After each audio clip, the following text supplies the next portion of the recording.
chỉ xe nè, xe tàu xe nè, cái nhà số bờ rê nè, số bờ rê dạng như thế rồi nè, à, to cực chứ,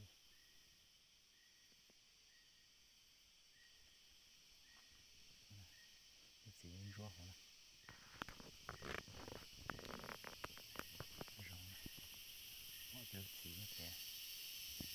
thì luôn như thế rồi, nhà cội chạm đấy luôn như thế nó nè, rõ cái nó nè.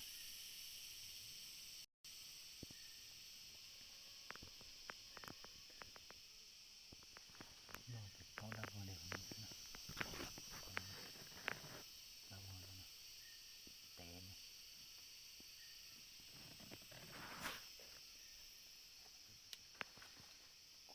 chỉ sáng thì một chút trả chứ, họ muốn lười thế, một hai xe thì tròn đồng như cho nó nè, cho gì gọi cho nó.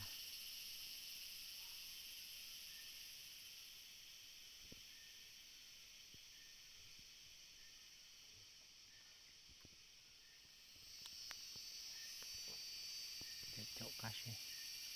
rồi cho nó chẳng bự nữa rồi thì họ tôi sẽ xài cái chua rong cho nó cũng mà họ thay rồi để sai nó trồng bự nữa chậu cá xe thế bỏ nó chè ba trà đi tệ thế ba cột lai cột xe được cột thế nó trồng bự nữa thế mua rau uo nữa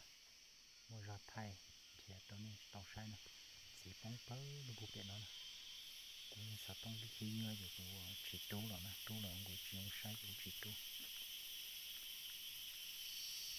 chỉ bóng bớ luôn xem nè chỉ sẽ rồi cha còn mọi dạng tôi nên sai nè rộng của nó nè phải rộng mình cho xe nó rộng thì nè